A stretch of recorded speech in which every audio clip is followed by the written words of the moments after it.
beyond the legal battle, the implications of the proceedings so far are political. To help us break that down, we are joined by a political science professor, again, of course, from the University of the East. We have our good friend. Thank you for joining us again live, Professor Eric De Torres, sir. Magandang gabi po, and to all our viewers, thanks for inviting me again. Sir, palagi kita napapanood, sir, sa mga akala ko ay pinupuntahan mo lamang yung mga programa na puro babae yung mga hosts. Pero anyway, too early to tell, pero 2 weeks into the trial, Yeah. who do you think has the political momentum? Well, Kung meron man.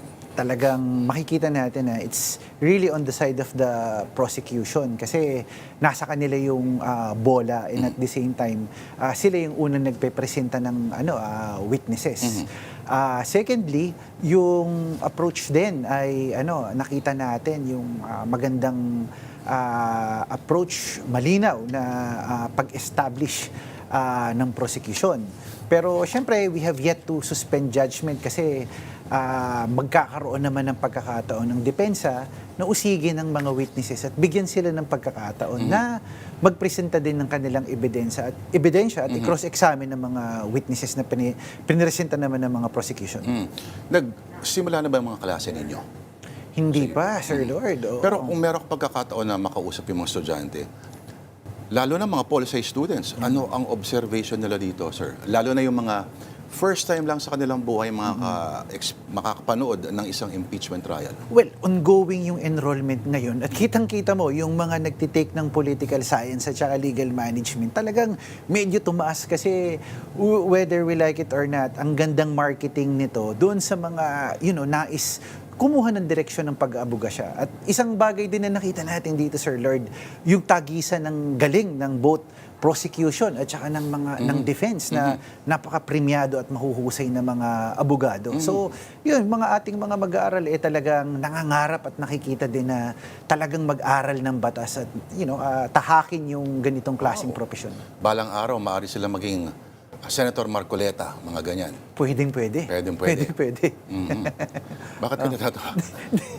Or Alan Peter Cayetano. Or Alan Peter Cayetano. Or Or Robin Padilla. Iyan, oo. Senator Robin Padilla. Na talagang naniniwala sa egalitarian na ideals. Ika nga. Correct, Mamaya correct. pag-usapan natin yan. Okay. Has the trial so far changed public perception on the Vice President? Or mukhang nagre-reinforce lang siya ng existing political na linya na alam na natin? Well, medyo maaga pa kasi as what we've been discussing a while ago, 5 araw pa lang or ika-6 na araw pa lang ng trial. So, marami pang pwedeng mangyari. Pero ang kagandahan natin, kung titignan itong recap nitong Article 4, makikita natin na talagang yung authenticity na established ng video, and at the same time, talagang pati yung depensa, inamin yung validity and authenticity ng video. So, yon medyo mahalagang premise yun ng kung paano na-establish ng prosecution na talagang siya at hindi AI, pero of course, may mga on the side na mga issues in side comments sa grade niya. Di ba, nakakuha siya ng 80% sa ang school. Di ba? So, yun yung mga on the side na gano'n. And more importantly din, just to take note dun sa mga nakalipas na panahon, we have to commend basically Congressman Shell Jokno and Attorney Powa. Napakaganda yung Mismo. act, yung malumanay. Linis. Ang linis. And at the same time, ito yung pagiging exemplary manner ng kung paano yung talagang abogado, Yes. na very gentleman. Good pointing that out, ano? Yes. Kasi yung nagsasagutan din sila, pero Yes. very parliamentary.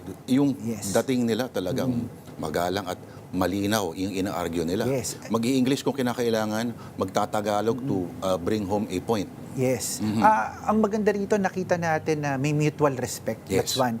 Number 2, nandun sila sa stick to the point na ito yung legal arguments. Yes. So mahalaga. At ikatlo, maganda yung paggamit nila ng lengguwahe. Kasi kung makikita din natin, yung nakalipas na 5 araw, very technical and very legalistic. At saka yung pag-cross-examine din, nakita natin, English at saka yung sa objection, ganyan. So, medyo nakikita din natin, and of course, yung mga na-oobserbahan natin sa social media, na medyo nawawalan ng gana yung iba nating mga kababayan. Kasi in terms of appreciation, syempre, kung nag-aaral ka ng batas, ma-appreciate mo, nandun ka sa linya ng ganyang klaseng disiplina. Pero ang concern ko dito is yung common na tao, yung common Pilipino, na this basically also has something to do with them because 31 million yung bumoto sa vice presidente, na maaaring yung 31 million na yun, kasama doon sa, overall life of a, Filipino people. So,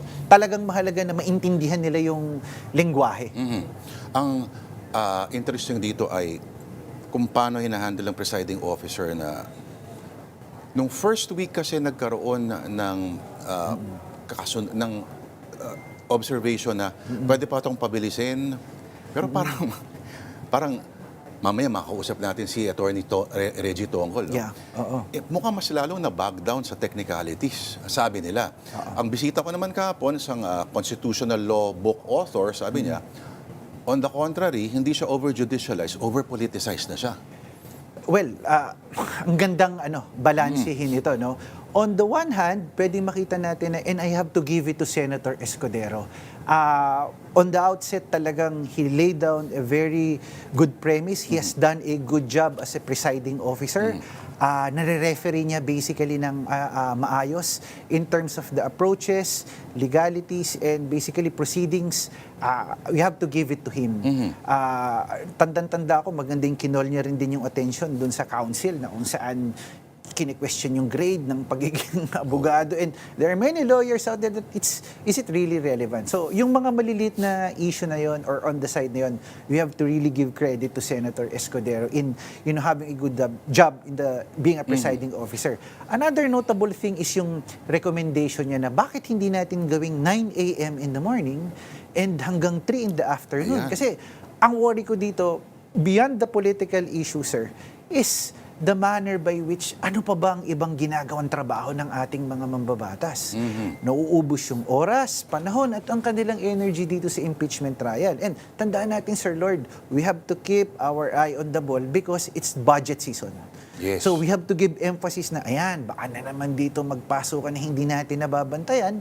Andyan na naman yung, issue in terms of insertions and so on and so forth. So, mahalaga yun dahil tandaan natin, napakahalaga. Trillion pesos yung balak na pinopropose na budget for 2027. So, Mas malaki pa yata yung mga pinaplanong mga, alam mo na, mas malaki pa daw. Hindi natin masabi. Hindi natin So, masabi. yun ang mahalaga na dapat we have to be very proactive as citizens of this country. We have to also look at and monitor the overall process ng ganyan. So, talagang kailangan yung balancing act nandyan na hindi lang impeachment tayo nakatuon, nandyan din tayo dahil lalo na budget season na ngayon. Paparating na ang SONA, Prof. Eric. Do you think it would be wise for the President to pretend that it's not happening? Or of course, di ba, parang may separation talaga ng mga responsibilidad at yung powers. Pero from a political standpoint, do you think it would be a good idea to refer to it sa kanyang SONA? Tingin ko hindi. Tingin ko hindi, pero maaari din. Pero tingin ko hindi gagawin ng Pangulo, knowing basically the approach of the President. Ako tingin ko baka, syempre, ibibida or i-highlight din yung accomplishment na nagawa ng administrasyon, lalo na dun sa pagpapakulong. Kasi tandaan natin, ang magiging springboard natin or yung naiwan is yung mahiya naman kayo. So dun sa mahiya naman kayo, ang susunod dun, sino ba yung naipakulong? Nagkaroon na ba ng accountability itong mga officials na to? After nung sinabing mahiya naman kayo, ano na yung nangyari?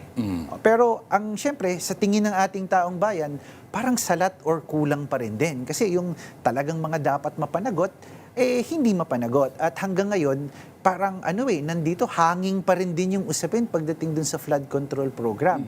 Secondly, eto na naman, it's rainy season. Nako, yan na. Eto na, Kakalaman yan. recently, di ba, inabot tayo na-encounter tayong bagyo. So, hindi lang yan yung usapin natin. Wait, aling bagyo? Inday. Inday. Dalawa yan. Wala pa yung isa. Wala pa. Dumaan na yung isa eh. Pero Prof, okay. Sa tingin mo ba, hindi na natatakot itong mga nasa gobyerno?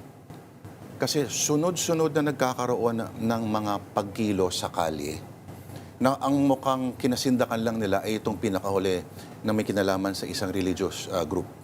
Pero everything else, referring to yung mga flood control na corruption scandals, eh parang nag-fizzle out eh. Parang,